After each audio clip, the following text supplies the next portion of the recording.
My husband ditched me at the hospital to hike with his mom, and I don't know if I can forgive him. Posted by you/puzzleheaded tooth 255. I, 29F, am really disappointed with my husband, 30M, and furious at his mother, old hag. Sorry this is so long. And throwaway for privacy.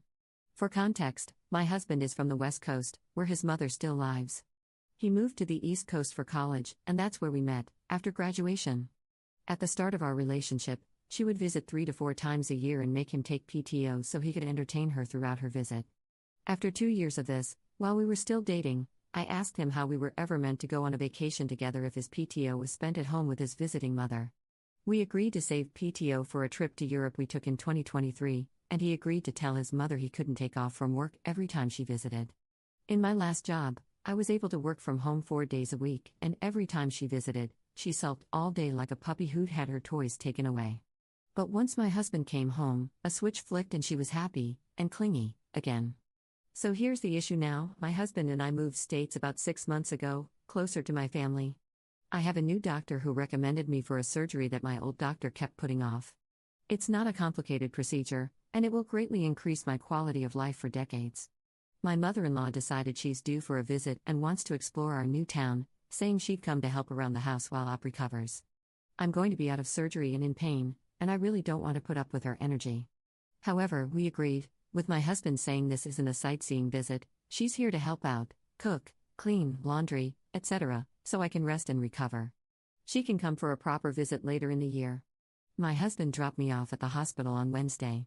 It was meant to be surgery, then one night overnight at the hospital for observation. On Thursday, the doctor told me my labs were not where he'd like them to be, and I should stay another night for observation and new lab work in the morning. I called my husband and told him that I'd hopefully be home the next day, early in the afternoon. He did not visit on Thursday at all. On Friday, I was discharged and called my husband to tell him that I'd be ready in about an hour. It went straight to voicemail, and I figured he was probably in a meeting, so I'd try again in a little bit. After calling a few times over the course of over an hour, I called my sister, who was lucky enough to be excused from work for the afternoon, many thanks to her understanding boss. She drove 90 minutes to get me and took me home, and the house was in shambles, laundry baskets on the dining room table, the litter box not cleaned since Wednesday morning, days of dirty plates in the sink, etc. I just broke down crying. She packed me a bag and took me to her apartment to recover for 2 weeks. On Friday night, my husband called me asking where I was and said the hospital told him I had already been discharged. He had been on a hike with his mother, and there was no cell phone service, so he missed my calls, which also meant he took PTO for his mom's visit again. Obviously, I can't ban him from taking PTO, but wouldn't you rather spend that freed up time with your wife at the hospital instead of on a date with your mom? I told him that I no longer feel comfortable recovering in our house and that I won't be returning until it's thoroughly cleaned and his mother is gone. He's calling me a jerk because his mother just wanted to get to know our new area, and I wasn't able to leave the hospital anyway, and that I was making a big deal out of this. I yelled that he essentially abandoned me at the hospital and entertained someone whose being there was supposed to make recovery easier, not more stressful, and that she was there for support, not on a vacation. Maybe it's just the pain and pain meds, but am I in the wrong here? Is this a stupid hill to die on? There's a part of me telling me to see a divorce lawyer just to see what my options are because I'm not sure this will ever change. I know this is going to sound incredibly selfish, but I want kids, and I now don't see myself having any with my husband in the foreseeable future. And if this isn't going to work out, I don't want to spend the next 5 years wasting time and money on therapy and missing a chance to find someone I actually can start a family with, someone who can be a committed father and husband before he's a son. Many thanks to anyone who's read all of this. Top/relevant comments. Commenter. Mommy's boy couldn't even be bothered to visit you in the hospital? This is definitely the hill to die on. Cut your losses and leave him to his mommy. Commenter 2. Exactly, didn't visit and then went out of contact when there had already been a complication. What was his plan if those labs that needed to be watched had turned into needing to contact next of kin? Op's response.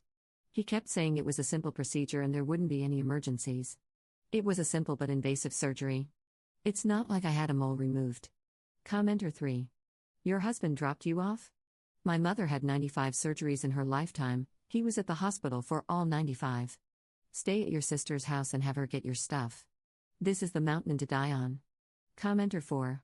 Possible disagree here. I've had a couple of surgeries, and I prefer to just be dropped off. I don't see any reason for my husband to just sit around when there's nothing he can possibly do to influence the outcome. But, that is my preference, and Op's preference might be different. However, I do want/expect my husband to visit if I'm going to be in the hospital overnight, and from Op's tone it seems like she does too, so that's a red flag. The point is, it's not staying or visiting or picking up, it's knowing what your partner wants and doing that. Op didn't seem super upset about the dropping off part, just the visiting and picking up part. I will say that going somewhere without cell service on a day you know your partner will likely need you is a jerk move no matter what the circumstances. Op's response. To be fair, that's me, too.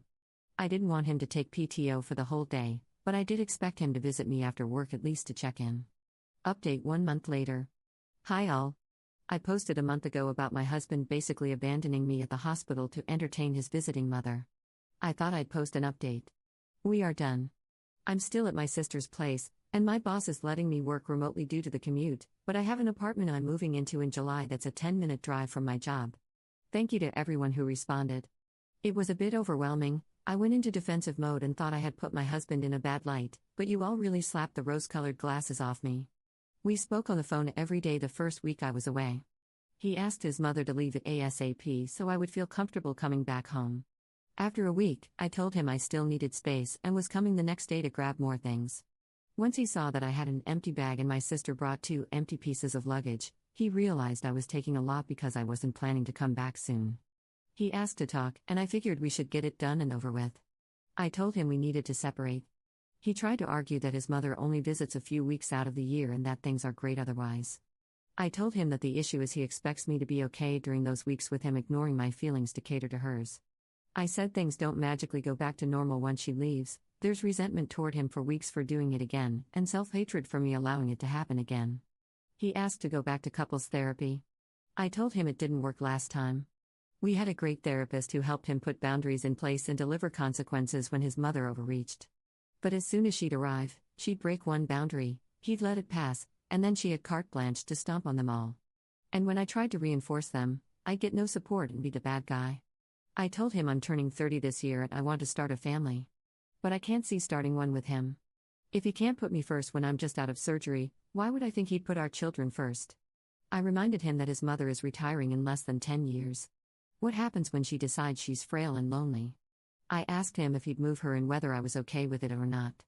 He replied, I'm all she has. It really hit me then.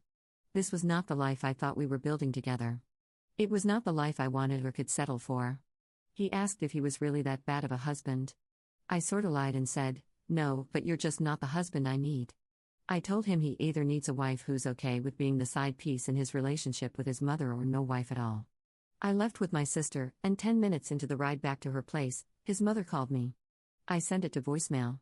I started laughing, and my sister asked what was so funny. I said, the first thing he did was call his mommy and tattle on me for leaving. Papers have been served, and it's been pretty amicable so far, fingers crossed. Top/relevant comments. Commenter.